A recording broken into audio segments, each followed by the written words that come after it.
नमस्कार, मैं हूं श्रुति उपाध्याय और आप देख रहे हैं चुनाव आज तक। जम्मू कश्मीर में इस साल चुनाव होने हैं। इससे पहले केंद्र सरकार ने एक बड़ा फैसला लिया है, जिसको लेकर वहां की स्थानीय पार्टियां आक्रामक हो गई हैं। दरअसल केंद्र सरकार ने जम्मू कश्मीर के उपराज्यपाल की शक्तियां बढ़ा दी है।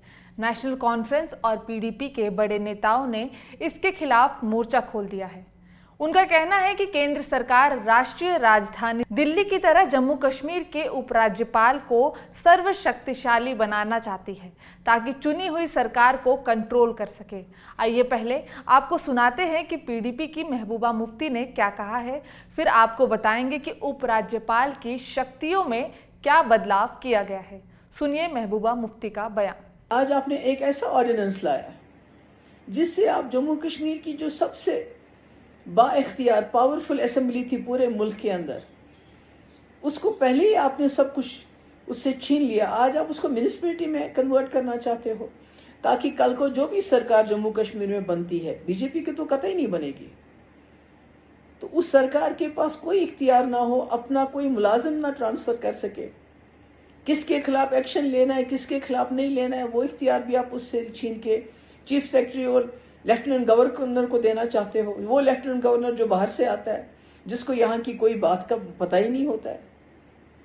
आपको यहाँ के लोगों पे अगर भरोसा नहीं है तो फिर क्यों रखा है यहाँ के लोगों को। जम्मू कश्मीर में विधानसभा चुनाव होने से कुछ महीने पहले केंद्र सरकार ने जम्मू कश्मीर के उपराज्यपाल की ताकत बढ़ा दी है। सरकार ने जम्मू कश्मीर पुनर्गठन अधिनियम 2019 की धारा 55 के तहत संशोधन किए हैं। संशोधन के बाद police, public order, all India service और एंटी करप्शन ब्यूरो के संबंधित प्रस्तावों पर वित्त विभाग की सहमति के बिना फैसला लेने का अधिकार उपराज्यपाल के पास रहेगा। कारागार, अभियोजना निदेशालय और फॉरेंसिक विज्ञान प्रयोगशाला के संबंध में प्रस्ताव मुख्य सचिव के माध्यम से गृह विभाग के प्रशासनिक सचिव द्वारा उपराज्यपाल को प्रस्तुत किया जाएगा।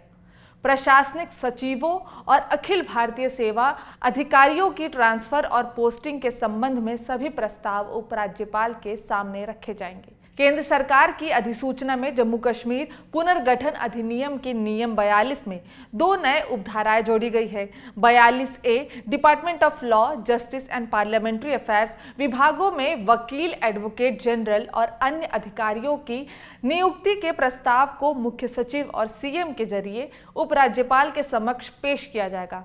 42B अभियोजना स्वीकृति देना या स्वीकार करने या अपील दायर करने के संबंध में कोई भी प्रस्ताव विधि, न्याय और संसदीय कार्य विभाग द्वारा मुख्य सचिव के माध्यम से उपराज्यपाल के समक्ष रखा जाएगा। राज्यपाल को नई शक्तियां देने के बाद जम्मू कश्मीर में दिल्ली जैसी व्यवस्था हो सकती है।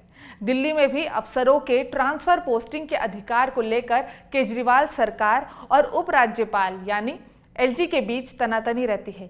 देश में केंद्र शासित प्रदेश सीधे राष्ट्रपति या राष्ट्रपति द्वारा नियुक्त प्रशासन द्वारा शासित होते हैं, लेकिन दिल्ली इस मामले में अलग है। वहां एक विधानमंडल और जनता द्वारा चुना हुआ मंत्रिपरिषद है। राष्ट्रीय राजधानी क्षेत्र दिल्ली सरकार संशोधन विधेयक 2023 के आने तक दिल्ली सरकार के पास अधिकारियों के तबादला और नियुक्ति के शक्तियां थी, लेकिन अब ट्रांसफर पोस्टिंग और विजिलेंस जैसे मामलों पर national capital civil services authority फैसला लेगी। इस अथॉरिटी में दिल्ली के मुख्यमंत्री, मुख्य सचिव और प्रधान गृह सचिव होंगे।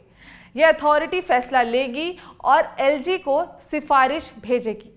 नई व्यवस्था में ट्रांसफर पोस्टिंग का अंतिम फैसला सीएम की बजाय एलजी के पास आ गया है। शक्तियों के बंटवारे को लेकर दिल्ली के सीएम और एलजी के बीच अक्सर विवाद होते रहते हैं। जम्मू कश्मीर की पार्टियां भी यही अंदेश जता रही है। उनका कहना है कि इस साल जब जम्मू कश्मीर में नया मुख्यमंत्री चुना जाएगा, तब दिल्ली की तरह मुख्यमंत्री और उपराज्यपाल में ट्रांसफर पोस्टिंग जैसे शक्तियों को लेकर तनातनी देखने को मिल सकती है। यही कारण है कि केंद्र सरकार के हालिया फैसले को विपक्ष निंदा कर रही है। केंद्र सरकार के फैसले पर महबूबा मुफ्ती का बयान आपने सुन लिया होगा। जाते जाते यह भी सुन लीजिए कि नेशनल कॉन्फ्रेंस के उमर अब्दुल्ला ने इस पर क्या कहा है। मैंने हमेशा कहा है कि इस मुल्क में और इन दोनों मुल्कों के दरमियान बेहतर रिश्ते कायम करने में जिम्मेदारी सिर्फ हमारे मुल्क की नहीं है। अगर इस मुल्क में बेहतर रिश्ते इन दोनों मुल्कों के दरमियान बेहतर रिश्ते बनाने हैं तो इसकी बहुत ज़्यादा जिम्मेदारी जो है पाकिस्तान की। उम्मीद है आपको हमारा ये वीडियो पसंद आया होगा। इस तरह के और वीडियो और चुनाव से संबंधित तमाम खबरों और जानकारियों के लिए आप देखते रहिए चुनाव आज तक। फिलहाल मुझे दीजिए इजाज़त, लेकिन इससे पहले हमारे चैनल को सब्सक्राइब करना ना भूलें। नमस्कार।